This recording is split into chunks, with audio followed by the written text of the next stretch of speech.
کہ چاروں اماموں میں سے کون سا امام قرآن و سنت کے زیادہ قریب ہے اور کس نے زیادہ صحیح احادیث کو اپنایا ہے اور کس کے ذخیرہ کے اندر ضعیف حدیثیں زیادہ پائی جاتی ہیں۔ الحمدللہ رمضان مبارک کے بعد دوبارہ ہم آپ کی خدمت میں حاضر ہوئے ہیں۔ اللہ تعالیٰ اس سلسلہ کو برقرار رکھنے کی توفیق دے اور حق بات کہنے کی توفیق دے، اور میرے اور آپ کے دلوں میں حق کے لیے اللہ تعالیٰ جگہ پیدا کرے۔ یہ بہت اچھا سوال ہے جو آپ کے سامنے پیش کیا گیا کہ ائمہ اربعہ رحمہم اللہ میں سے کون کتاب و سنت کے زیادہ قریب ہے اور کس کے ذخیرہ میں زیادہ روایتیں جو ہیں ضعیف ہیں۔ اس سلسلہ میں ایک بات جو پہلے صاف کر لینی تھی وہ یہ ہے کہ ائمہ میں سے کوئی سنت کا مخالف نہیں تھا۔ یہ بدگمانی جو ہے نا، کسی نے سنت سے روگردانی کی ہے یا سنت کی پرواہ نہیں کی، یہ بالکل گناہ ہے۔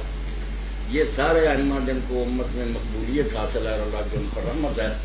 یہ سارے ایک دوسرے سے بڑھ کر سنت کے متلاشی تھے۔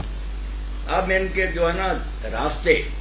کہ سنت کیسے تلاش کی جائے، کیونکہ رسول کریم علیہ السلام ظاہر ہے کوئی کتاب حدیث پر لکھ کر لوگوں کو نہیں دے گا،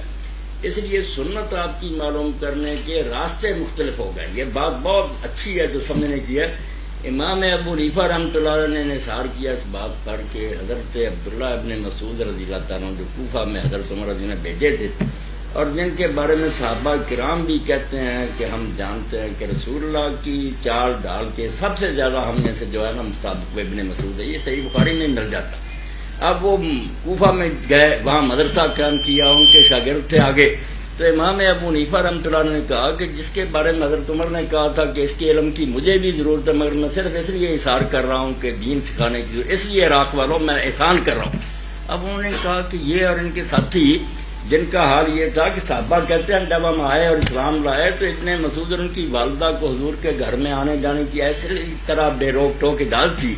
کہ ہم دیر تک سمجھتے رہے کہ یہ رسول اللہ کے اہل بیت میں سے حضور کے گھر کے آدمی ہیں۔ ان کے بارے میں انہوں نے اعتماد کیا کہ یہ جو شروع سے حضور کے ساتھ، ان سے زیادہ کون سنت کو جانتا، سنت سے منہ نہیں موڑا، زیادہ ڈیپینڈ کیا کہ ابن مسعود ان کے شاگردوں کا جو ہے نا سلسلہ یہ زیادہ سنت کو معلوم کر لی کہ قابل اعتماد۔ امام مالک رحمۃ اللہ علیہ نے اصول یہ بنایا کہ مسجد نبوی میں رسول کریم علیہ السلام نے 10 سال امامت کی ہے، بعد میں خلافت راشدہ کا یہ مرکز رہا ہے، اس لیے یہاں کے لوگ جو ہیں یہ سنت سے بالکل ہی بے خبر رہ جائیں، یہ بات غلط ہے۔ اگر کوئی کام آپ نے کبھی کبھار کیا تو ہو سکتا ہے وہ کیا ہو کبھی، مگر سنت جو قائمہ ہے نا وہ وہی ہے جو مدینے کے لوگ کرتے ہیں۔ مدینہ کے لوگوں میں اگر اختلاف ہو الگ بات ہے، ورنہ صحابہ اور ان کی اولاد اگر ایک ہی کام کر رہے ہیں، مثال کے طور پر انہوں نے کہا کہ میں نے سنا کہ حضور نے جنازے میں کبھی فاتحہ پڑھی، وہ کہتے ٹھیک ہے، مگر مدینہ میں کون اہل علم پڑھتا، روز جنازہ ہو رہا کوئی پڑھتا ہی ہے، اس لیے مدینہ سارا ہی بے خبر رہ گیا۔ یہ عمل اہل مدینہ کو اپنے دور کے انہوں نے ترجیح دی کہ سنت کو معلوم کرنے کے لیے مدینہ والوں کے رواج سے بڑھ کر کوئی شے نہیں۔ مدینے میں حضور رہے ہیں یا خلفاء، اب آپ سنتے جائیں بات، سنت کو معلوم کرنے کے لیے جو ہے نا طریقہ کیا ہو۔ جب آئے امام شافعی رحمۃ اللہ علیہ، انہوں نے اس بات کو چھوڑ کر اہل حدیث والا نقطہ نظر اپنایا کہ ہم نہ مدینہ والوں کو دیکھیں گے نہ ابن مسعود ان کے شاگردوں کو دیکھیں گے، ہمیں جو روایتیں پہنچی نا کہ فلاں کہتا میں نے فلاں سے سنا حضور نے یہ کیا، یہ روایت جو ہے اس پر زیادہ انحصار امام شافعی نے کیا۔ پہلے نہیں لوگ کرتے تھے، پہلے اپنے شہر اور علماء پر اعتماد کرتے تھے، انہوں نے روایتیں لینی شروع کی کہ کسی شہر کی ہوں راوی پختہ دیکھے جائیں۔ اس لیے امام شافعی رحمۃ اللہ علیہ کو آپ سمجھ لیں کہ مسلک کے اہل حدیث کے وہ بانی ہیں۔ یہ جو ہے نا کہ روایت سے دین لیا جائے، اس کا آغاز انہوں نے کیا۔ اب وہ ابتدا تھی، تلاش کیا مگر رہ گئی چیزیں۔ ان کے شاگرد جو تھے پھر امام احمد ابن حنبل رحمۃ اللہ علیہ، ان کو بہت موقع ملا، پھر یہ شہروں میں گھومے، حدیث کو اکٹھا کیا، حتیٰ کہ امام شافعی رحمۃ اللہ علیہ استاد ہونے کے باوجود انہیں کہتے تھے کہ احمد اگر کوئی حدیث کے علم میں آئے صحیح تو مجھے بھی بتا دینا، کیونکہ تو نے اس سلسلہ میں زیادہ محنت کی ہے۔ اس لیے اگر تو روایتوں کو دیکھے نا کہ راوی جو ہے وہ زیادہ پختہ کس نے زیادہ اس کو لیا، تو امام احمد ابن حنبل کا مسلک جو ہے یہ قرآن و حدیث کے زیادہ قریب ہے، بعد میں آئے ہیں، زیادہ محنت کی ہے۔ اور اگر لے اس بات کو کہ سنت جو ہے نا کہ رسول اللہ کا طریقہ کیا، تو اس کو معلوم کرنے کے لیے وہ 2 طریقے بھی ہیں۔ کوئی عقل مند ان کو معمولی نہیں سمجھ سکتا کہ مدینہ والے جو سارے کر رہے ہیں نسل در نسل پہلی صدی میں، وہ بھی کوئی معمولی ویٹ نہیں، اتنا وزنی ہے وہ بات ہے کہ پلڑا جھک جاتا کہ مدینہ سارا بھول گیا سننا. اور امام ابو حنیفہ اگر کہتے ہیں کہ یہ جو ہے ابن مسعود کے ساتھی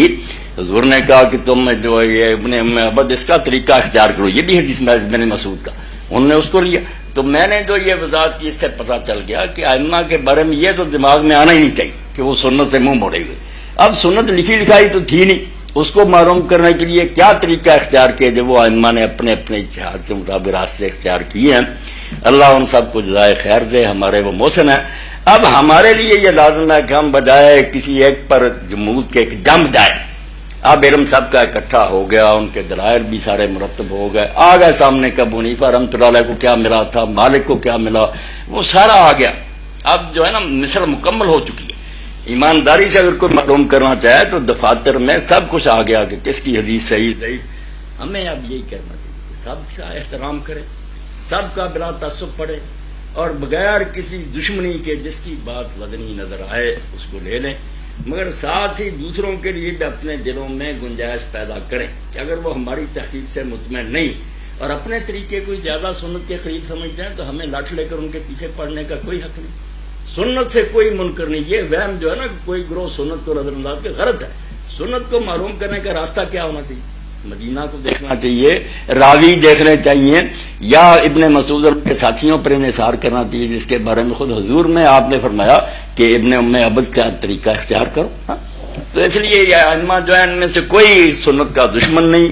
سارے سنت کے پیرو ہیں، اور اللہ تعالیٰ انشاءاللہ ان سب کو ایک جگہ اکٹھا کرے گا جنت.